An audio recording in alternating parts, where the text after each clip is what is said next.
This is Actar's reviews, from anime to figures and beyond.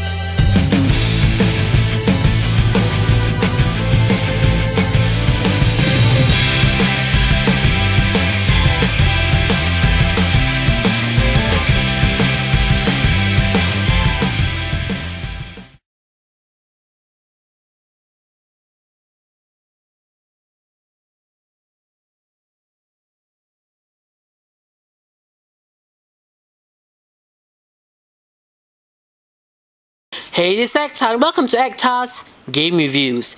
Last time we took a look at the SP box and the contents, the 4 limited edition androids from the game Cross of Venus, but this time we're taking a look at the game itself. So the game is Dengeki Gakuen Cross of Venus, and I've actually talked about the cover before in the previous video, but just to give a brief summary, we can see that there are 8 different heroines from 8 different light novel worlds, and most of them have had their anime adaptations. We have Index, Kino, Iria, Shana, Haruka, Dokuro, Taiga, and Misao.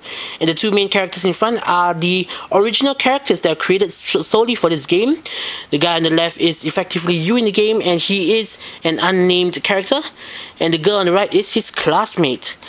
Taking a look at the back of the box, we can see 3 screenshots from the game and shows you different aspects of the game. The first part is the game is mainly an RPG that is overhead scroller, just like Pokemon and maybe Dragon Quest. And we have arcade fighting action, and also we have some visual novel-esque scenes that have numerous gorgeous CG art that has been created for this game. Over here with some Japanese text, more Japanese text. Sadly, I can't read Japanese, and if you think there's going to be a little bit of problem in the game, it's not the biggest problem as you would think. So this is inside the box, and let's take out the instruction manual here. And here is another invitation or code or whatnot for the Mario Club, Nintendo Club of Japan. We've seen that before in the Code Geass DS game box. Next, we see the instruction booklet. The cover is the same as the cover for the DS game. And, well, I can say the instruction booklet, like most other instruction booklets for Japanese games, is exceedingly detailed, colorful, and very thick. I mean, not only do you get an explanation of how the game works, you also get character bios of each of the main heroines. I mean, you have Shana, Ilia, Kino, Taiga, Dokuro, and the support characters Haruka, Index, and Misao. And not only that, you get a brief run through of the story in which they come from, and of course you even get more information on the side characters from those stories as well. This is a really interesting and intricate guidebook, and I'm sure that if this game is actually ported to the US, I'm sure that it won't get such an attractive guidebook, and I highly doubt it will, considering the fact that there are characters from 8 different light novel stories, and only Shakugan no Shana has been licensed in the USA. Alright, now that the essentials are out of the way, let's take a look at the DS game. The icon Cross of Venus, icon for Cross of Venus, can be seen in the main menu when the cartridge is placed in the DS. By pressing A, the game starts up automatically.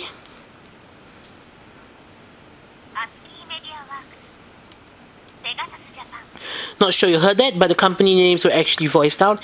And the thing about this game is that there are actually voiceovers in the game, and the voice actors for the various characters are actually the same as the anime counterparts, and that is something which I found rather pleasant. Actually, for instance, the voice of Shana in the game, Shana and Taiga, are voiced by Rei Kugimiya, and Mamiko Noto voices Nogizaka Haruka. And there's something that's fantastic, because those people who are fans of the anime will find the transition into the game very smooth. So in the main menu, we press start. And there are 3 options. We have new game, where we start by entering your character's name, and we have load, and we have options. And in the options, you can toggle the individual aspects of the sound system, such as the BGM, the voiceovers, and the sound effects. We can toggle the text speed, how fast the message scrolls, the message scrolling speed I should say, and we also have difficulty settings, so on and so forth. So the second option is load, and we can see that we can actually save into 3 different slots, and that is actually a fantastic feature, because for instance, if you want to share the game with somebody, or if you want to save at a certain point, well, this is very useful.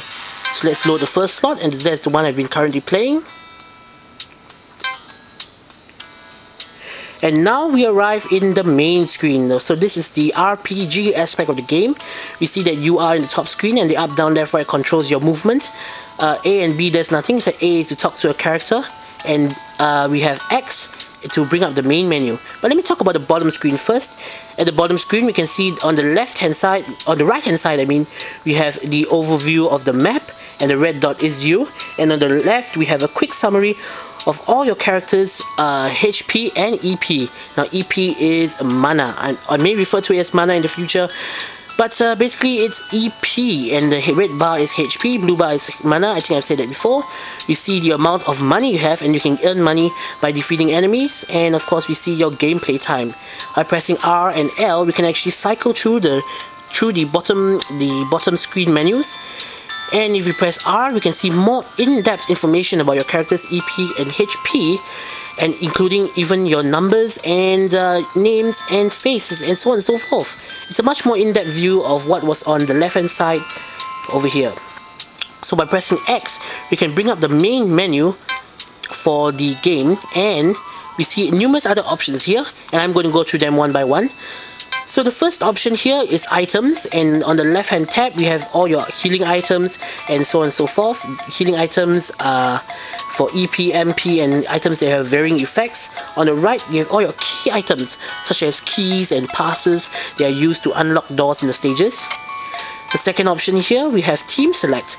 Because there are actually 5 characters, there were 6 characters including your own, they will actually be able to participate in the battles. But during a battle, you only can have 3 characters in your party, and one of the best teams I actually prefer is your character, Shana, and Kino, because those 3 characters I find are very easy to create chains and combo attacks. The next option here, we have Special Attack. Each character has actually 4 attacks, but at the beginning only 1 attack will be available to use, and throughout the game, as you level up your characters, more and more special attacks will be unlocked, and the more you use your special attack, its level will increase as well. So as you can see, for the main character I already unlocked 3, or for the rest only 2 are unlocked. And of course each of the special attacks are different, needless to say. The next option, we can see in-depth stats of your characters, and not only do we see the EP and MP, we also get to see a profile shot and all the different individual stats such as attack, health, magic power, so on and so forth.